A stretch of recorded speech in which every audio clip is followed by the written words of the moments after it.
¿Cómo están mis hermanos? Bienvenidos a nuestro panorama semanal de palabra diaria de esta meditación diaria. Y continuamos meditando en el libro de Génesis y ya estamos a punto de terminar. Esta semana estaremos compartiendo y meditando acerca de Génesis 46 hasta el capítulo 49, versículo 12. Antes de iniciar me gustaría preguntarles cómo han estado durante esta semana, qué cosas nuevas han vivido o qué misericordia o qué gracia de Dios han experimentado en cada instante de sus vidas. Muchas veces es importante recordar intencionalmente esta gracia de Dios porque, saben, solemos olvidarnos de esta bendición que Dios nos permite en cada instante. Hace unos días no podía dormir, entonces lo que se me ocurrió es poner la Biblia leída en el libro de Lucas y creo que inició el capítulo 1 y me dormí antes de que terminara el capítulo 1, pero sin embargo volví a despertarme cuando me estaban leyendo el capítulo 18 y 19 y me quedó como grabado esa frase donde dice que lo que es imposible para el hombre es posible para Dios. En otras palabras, lo que la Biblia nos está enseñando es que no hay nada imposible para Dios y solemos utilizar muchas veces esta frase. Y no saben cuántas veces he oído acerca de estos temas como para presentar a un Dios que cumple las promesas, pero el problema de estas promesas es que es el deseo en anhelo de que uno tiene y Dios es poderoso para cumplir ese deseo personal. Pero como esto sucedió mientras estaba medio dormido y medio despierto, no solamente fue en ese instante, sino todo el día siguiente en mi cabeza rondaba esa idea, ¿no? Ese pensamiento acerca de ese imposible para el hombre, pero posible para Dios. ¿A qué se refiere? Y estos hermanos seguramente lo sabemos y es acerca de nuestra salvación. Pero ¿somos conscientes acerca de este Dios Salvador? Hermanos, esta salvación es lo que Dios promete desde el comienzo de la historia. Esto es el pacto que Dios realiza con los padres de nuestra fe que estamos leyendo y estamos meditando a través del libro de Génesis. Como he dicho en un principio, esta semana vamos a estar meditando el capítulo 46 hasta el capítulo 49, verso 12.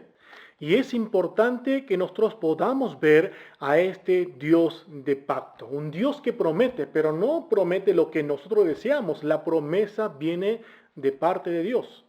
Yo sé que Dios ha estado hablando de una manera diversa, con diferentes mensajes en diferentes circunstancias, con cada uno de ustedes y en mi vida en particular también. Y seguramente Dios está obrando de una manera que Dios ha estado obrando en la vida de los personajes que estuvimos meditando a lo largo de todo el libro.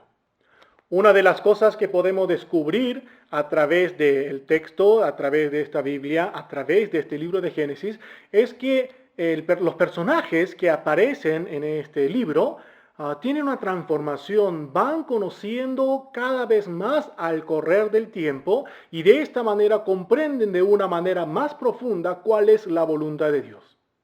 La primera pregunta que tendríamos que hacer meditando en este libro de Génesis y viendo este actuar de Dios es si realmente estamos conociendo a Dios de una manera más profunda al pasar del tiempo y a través de este conocimiento de Dios estamos conociendo su voluntad de una manera más plena. Y cuando hablamos de este conocimiento, como lo hemos repetido en diferentes ocasiones, no solamente nos referimos a este conocimiento intelectual de cómo es Dios, sino estamos hablando de una relación personal que nos lleva a una intimidad con Él. Un ejemplo muy claro en este último personaje que estamos viendo en la vida de José, cómo fue su transformación o cómo fue su entendimiento acerca del propósito de Dios. Esto se demuestra de una manera muy clara en la manera de entender el significado del sueño que soñó cuando tenía 17 años. ¿Recuerdan los dos sueños que tuvo José? Pero llegado al capítulo 42, verso 9, cuando se acercan los hermanos por primera vez desde la tierra de Canaán hacia Egipto, él recuerda ese sueño y él se pone como el protagonista de ese sueño. Pero al pasar del tiempo, si nosotros llegamos al capítulo 45, desde el verso 5 en adelante, él hace una confesión totalmente diferente, más madura de la que podemos encontrar en el capítulo 42, y es acerca de que ha sido Dios quien ha enviado a José delante de estos hermanos a la tierra de Egipto por las circunstancias que estaban viviendo en aquel momento, y que Dios lo envió para cuidar a su familia. Y este entendimiento de José no termina en el capítulo 45. Cuando llegamos al capítulo 50, que va a ser no la semana que entra, sino hasta la otra semana, van a darse cuenta acerca del avance del entendimiento de este propósito que Dios tenía con José y que le había mostrado a través del sueño.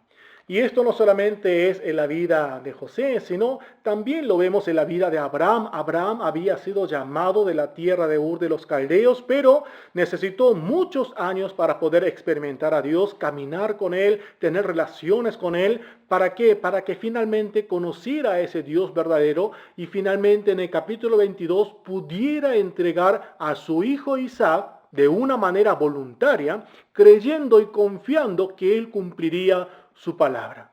Lo que ellos estaban aprendiendo era un Dios de palabra, un Dios de promesa, un Dios de pacto. Y esto no es diferente en la vida de Jacob. Volviendo al libro de Génesis, dijimos que es desde el capítulo 46. ¿Cuál es el contexto histórico? Vemos que José, habiéndose revelado a sus hermanos quién él era, manda a llamar a su padre. Y esto lo podemos ver en el capítulo 46, verso 2 en adelante, donde parece que Jacob tenía un poco de temor acerca de este movimiento que tenía que hacer geográficamente, y Dios se le aparece a él y dice en el verso 2, y habló Dios a Israel en visiones de noche y dijo, Jacob, Jacob, y él respondió, heme aquí. Dijo, preste mucha atención en el verso 3, yo soy Dios, el Dios de tu padre, no temas de descender a Egipto, porque allí yo haré de ti una gran nación, yo descenderé contigo a Egipto, y yo también te haré volver, y la mano de José cerrará tus ojos. Mire lo que está haciendo Dios con este Jacob, que quizás tenía un poco de temor. Dios está apareciendo a él y le está dando una seguridad acerca de ese obrar de Dios. Otra vez el verso 3 dice, yo haré de ti una gran nación. Dios no está diciendo, tú tienes que hacer una gran nación, sino dice, yo voy a obrar en tu vida. En el verso 4 dice, yo descenderé contigo a Egipto. Dios va a descender con Jacob a Egipto. Y dice, yo también te haré volver. No solamente Dios estaba diciendo que tenía que ir, sino estaba diciendo, yo te voy a acompañar. Y no solamente eso, sino estaba prometiendo Dios que iba a hacer que Jacob regrese a esta tierra de Canaán. Y de esta manera junta a toda su familia y en el verso 26 en adelante vemos que presenta la cantidad de las personas que descendieron a Israel.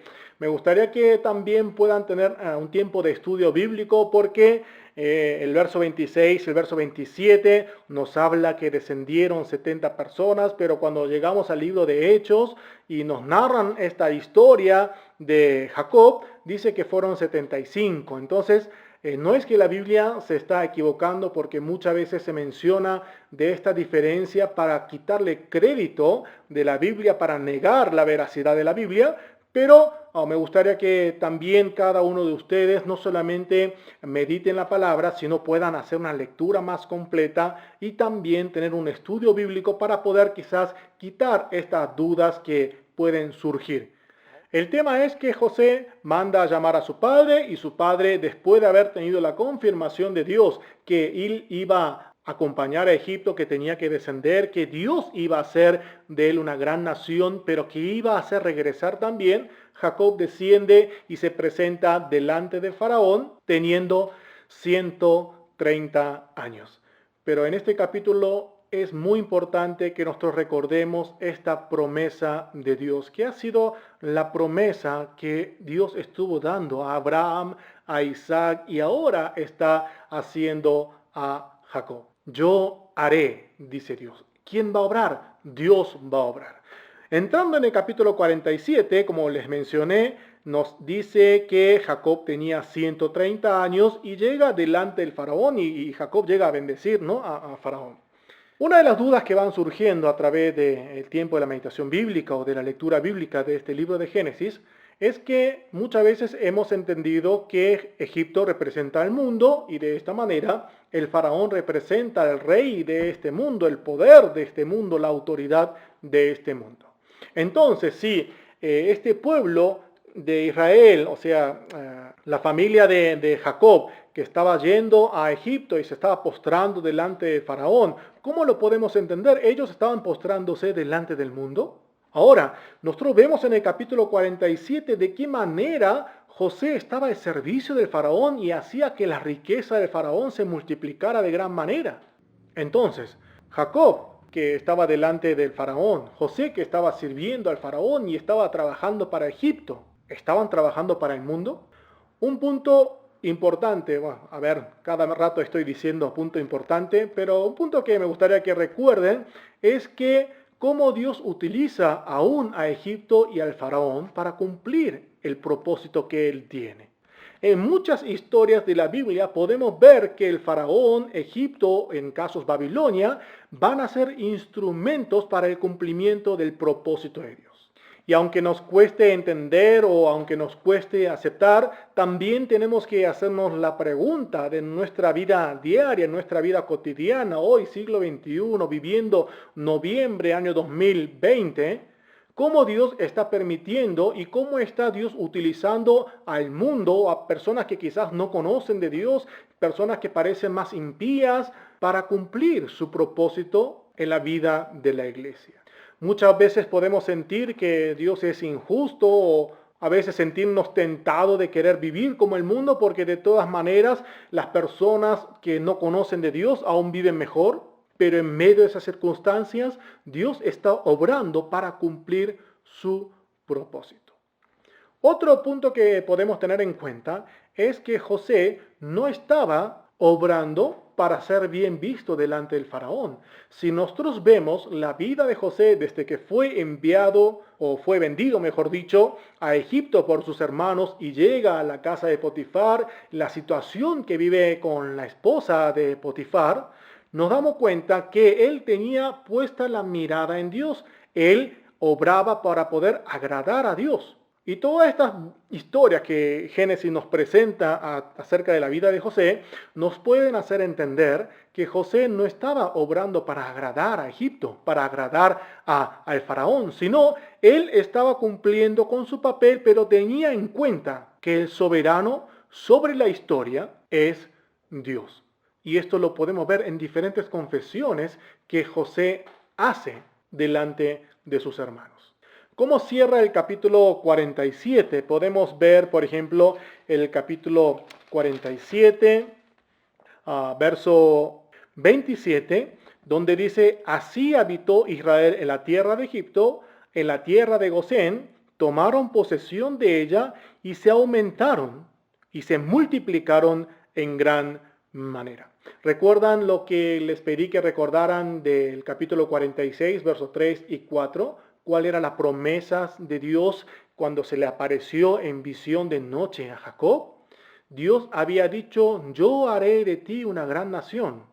Y ahora en el capítulo 47, verso 27, está diciendo, así habitó Israel en la tierra de Egipto, en la tierra de Gosén, y tomaron posesión de ella y se aumentaron y se multiplicaron en gran manera. En otras palabras, lo que estaba sucediendo a través de esa circunstancia, a través de la historia, es que Dios estaba cumpliendo su palabra. No era Jacob, no era José, era Dios cumpliendo su palabra. Continuamos leyendo en el verso 28 y dice, y vivió Jacob en la tierra de Egipto 17 años y fueron los días de Jacob, los años de su vida, 147 años.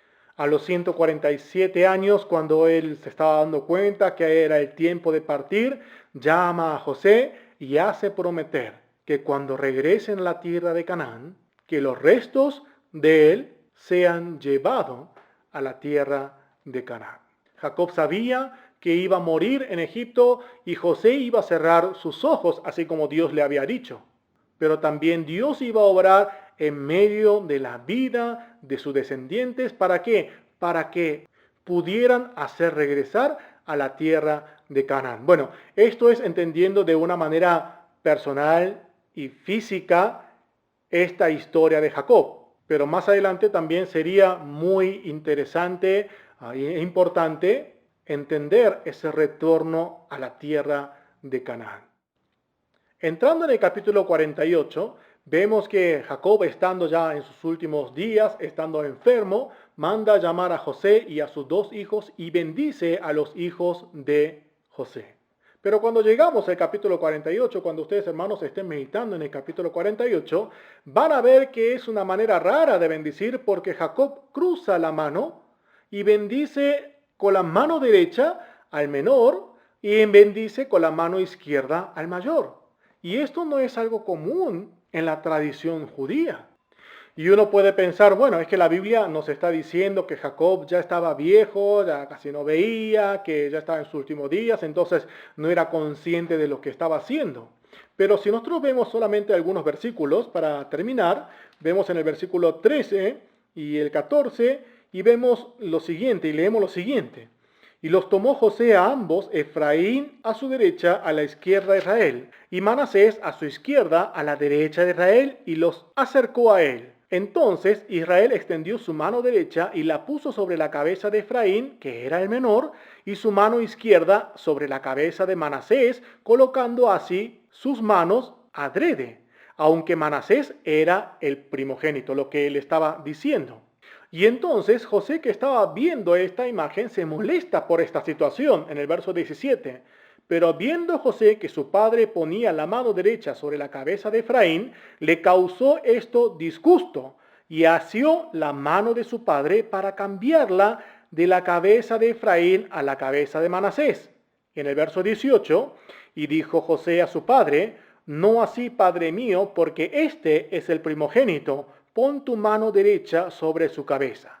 Verso 19, mas su padre no quiso. O sea, no era porque él no sabía, él estaba haciendo de una manera intencional y dijo: lo sé, hijo mío, lo sé, también él vendrá a ser un pueblo y será también engrandecido, pero su hermano menor será más grande que él y su descendencia formará multitud de naciones. ¿Por qué habrá bendecido de esta manera Jacob? ¿Qué es lo que está reconociendo Jacob a través de esta bendición con sus manos cruzadas? Hermanos, piensen acerca de lo que Dios había dicho acerca de la vida de Jacob. ¿Jacob era el mayor o era el menor? Después de haber pasado muchos años de su vida, 147 años de su vida, estando en la puerta de la muerte, él reconoce que esa bendición que Dios había prometido en su vida, él siendo el menor, se había cumplido. Este acto de bendición con las manos cruzadas es una confesión de fe de Jacob, habiendo experimentado, habiendo conocido a ese Dios de pacto. Después de esta historia del capítulo 48, que nos narra la bendición de Jacob a sus nietos, a los hijos de José, vamos a ver en el 49 que comienza a hablar acerca de la profecía de sus hijos, de sus descendientes. Y prestar atención en el versículo 8, que nos habla acerca de esta profecía de Judá. Esta semana no terminamos de meditar el 49, pero se continuará la semana siguiente. Recuerden lo que Dios nos quiere presentar a través de estos capítulos que estamos meditando en el libro de Génesis. Nos presenta un Dios fiel que obra a través de la historia, que es el Señor de la historia, y que los personajes, mientras van teniendo esta relación con Dios, aprenden de Él, conocen de Él, finalmente maduran en esa relación, en el conocimiento de Dios, y así como lo hizo Abraham, así como lo está haciendo José, así como podemos ver en esta bendición con las manos cruzadas de Jacob. Confiesan su fe a través de sus actos. ¿Cómo está obrando Dios hoy en nuestras vidas? ¿Cómo está obrando Dios hoy en sus vidas? ¿Y de qué manera estamos mostrando a través de nuestras vidas, a través de nuestros actos, esta vida digna de ser llamados su pueblo? Deseo que Dios le siga hablando, que Dios le siga bendiciendo, que Dios le siga desafiando a través de la palabra y que esta semana no sea una semana más de su vida, sino que sea una semana que en cada instante pueda disfrutar de esta compañía de Dios a través de su palabra. Con esto nos despedimos y que Dios le bendiga.